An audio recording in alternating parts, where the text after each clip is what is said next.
Hey guys, we are back, and again we are here to look at some Kreo, some combining Kreo. This time we're going to have a look at the, I suppose, big fan favourite, apart from Devastator, who gets the most love, and Bruticus, who seems to always get the reissues. We're going to have a look at one of the more interesting combiners of this set, or this series of Wave 1 at least, I would say. The one who's visually stunning, because he's nice, bright and colourful. It is, of course, Predaking, which you can pick up here, or here rather, yeah. Here at Big Bad Toy Store, with links below to Predaking, as well as getting all of the 4 in one big lovely bow-tied set if you wish to buy them that way, which why not, right, I suppose. So please click on those links and get yourself some Kreo, because I've been enjoying these anyway, apart from Superion, who's just a bit bland, like a bit of bread with only butter on, when you expected to go into, like, I don't know, TGI Fridays and get a burger, and they just go, we've just got bread, enjoy that.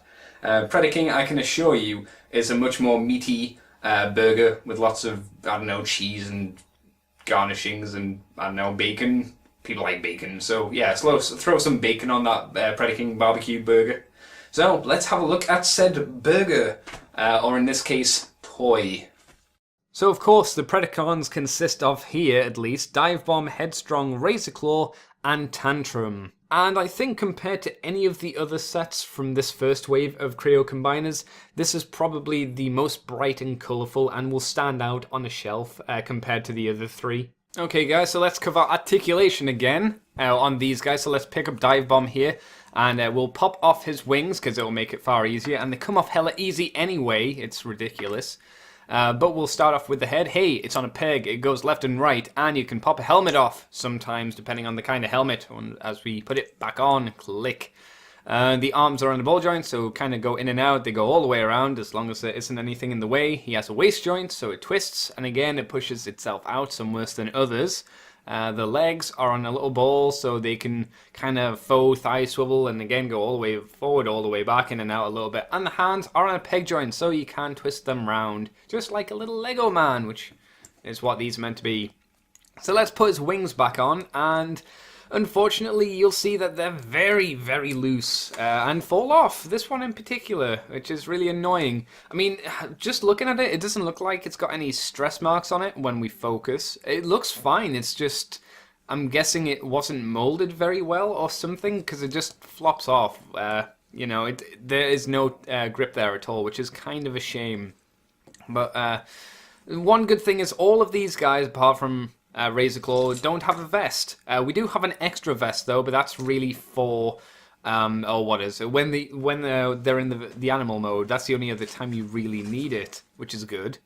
So we'll go over the weapons they have here, and we'll go with Tantrum first. He's got this little gun with 2 knobs on the end, and a sword as well. The sword's pretty cool actually. I hope these come in future sets, because I do like these. It's kind of got a little serrated edge to it for shivving people. And of course his little hat, which is probably the most accurate, has these little plasticky horns on, which are rubbery, so you don't need to worry about killing yourself. Okay, Headstrong here has a gun like this, which we've kind of seen before. The idea behind it anyway, with little movable whatnots. He's not too bad, he's fairly accurate I suppose. Razor Claw, not so much. The jacket just really holds the fluff on the back. It's kind of completely irrelevant, so really there is no need for it. So let's just take this off, because it is really pointless. He has the least accurate head of all the Predacons as well, which is kind of a shame, because apart from the chest, it just doesn't look like Razor Claw, does it? I mean, look at him. It's not right. But whatever, I guess you kind of got to shrug your shoulders and go, well, you got to make some exceptions for Kreons, I suppose. But still a bit of a shame. But as ever, the actual torso pieces are really good, very accurate to how they should be. I really don't have a problem with these at all. They are pretty to look at. Pretty. Ooh, that's not a great sentence, but as you can see, they look great.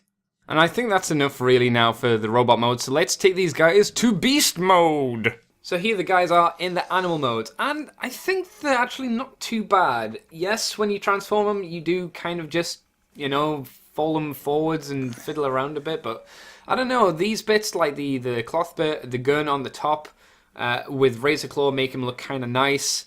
This giant backpack with the guns on, again, gives Headstrong kind of a nice look as well. Tantrum, not so much. He does look like a bull still, though, but his weapon on his back is a little bit disappointing compared to Headstrong's here, as he falls out my hand. Again, he is just on his front. Dive Bomb does suffer, though, as his wing once again comes off. My god. He's okay from this kind of angle. He's got his tail and he's got his wings, which are quite nice. I mean, they move and whatnot. The real issue is his front and these goddamn wings. Good lord. I do like the talons there, but he doesn't have a birdie head. It would have been nice if they could have had something just to give a bit more of a bird feel to it. Overall, he's not too bad, though, and I think generally they've came out a lot nicer than I anticipated them to be. You know, he just kind of flops there, and the rest of the guys kind of just chortle at his misfortune.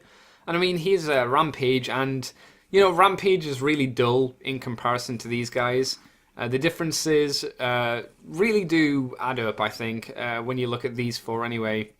And extra horns here and there just kind of give a bit more personality to each of these guys, and as does his little frilly mane compared to Rampage here, which is just kind of boring in comparison. A poor Dive Bomb, I suppose, as they howl at the moon together, because that's what rhinos do, or bulls and lions.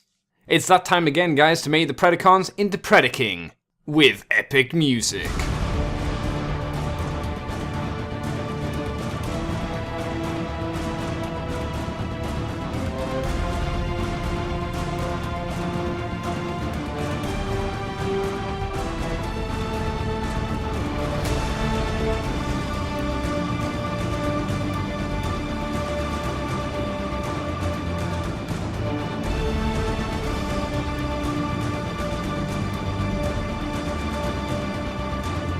So here is Predaking with his Kreo brick.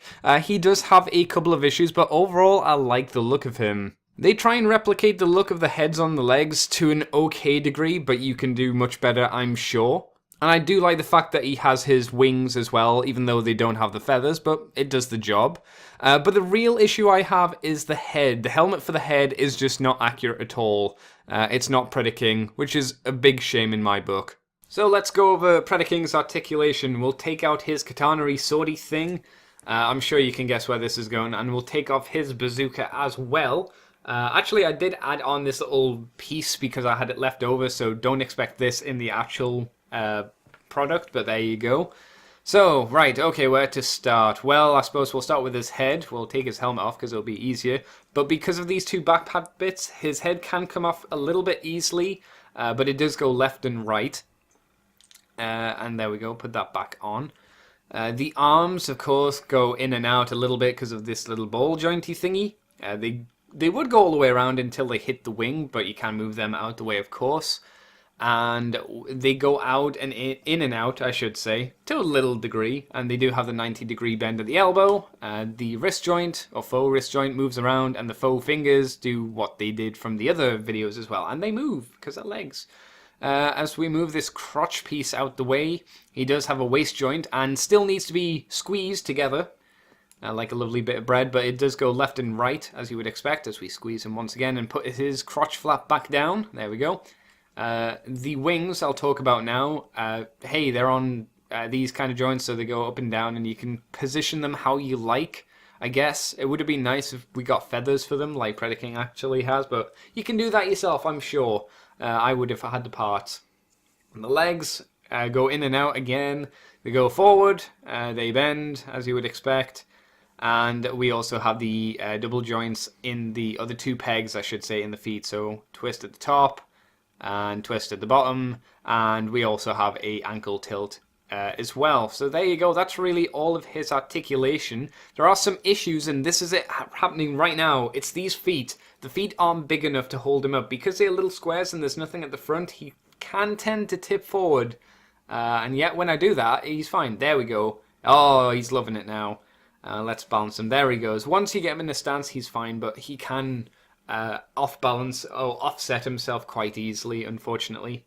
But let's get Rampage now and combine them together to modify them into a better toy! So here are the modifications I did to my Predaking. I first swapped the animals around so they're in the right positions. For instance, Dive Bomb was on the other side and Rampage was on the other side, blah blah blah, you get the idea. I got Dive Bomb's tail and stuck it here because it makes more sense to have his stuff here. I replaced the fingers with swords because I thought that was way cooler to have swords for fingers. I also put the gun on this side after putting the vests on there. I stuck his head on, Tantrum's head, by using a spare head and that little white peg from earlier. So I didn't have enough parts to do the same here for Headstrong, because he's using the head here, and if I used it, which I could, I wouldn't have a piece to cover up his noggin, and he would look a bit silly without it. So I prefer him just to have this piece on. It's a bit of a shame, but it does the job, I suppose. So I just kind of replicated, Headstrong with those parts there. I think that's pretty much all I've done for the most part, is it? Yeah, like I say, I'd like the wings there, but that's for extra parts to get in the future. I haven't done a huge amount, but that's kind of what I'm left over from Rampage. Just the body, sword, and gun. Oh, and vest, I suppose. You've got that. That's really it. So is Predaking worth getting? Well, over Superion, most certainly. I can definitely recommend him over him at the very least. Over Devastator or Bruticus? I don't know, that'll be down to personal taste, I suppose. He does have his issues, like I say, he can be off balance quite easily, and the actual head for Predaking, and actually Razor Claw as well, isn't great. But this is a very nice and bright, colourful set. I think the animal modes are actually not too bad, with the exception of Dive Bomb and, of course, Rampage. And the robot modes, apart from all having a very similar head, because of the little hats they have, are again nice to look at. So yeah, I would probably say grab Predaking. I mean, I like him. I think he's quite a fun one. He does have a nice look to him when you put him next to the other guys as well, I would say. And hell, you can have them dance around RC, and that's always fun. So guys, if you wish to pick this up, of course, you can get it from Big Bad Toy Store. And I guess we'll finish off this little series of videos with, obviously, the last one, and probably the most popular, at least with the fans anyway, and, oddly enough, with Hasbro. We've got Bruticus up next, people, so I'll catch you for that in the future! Future!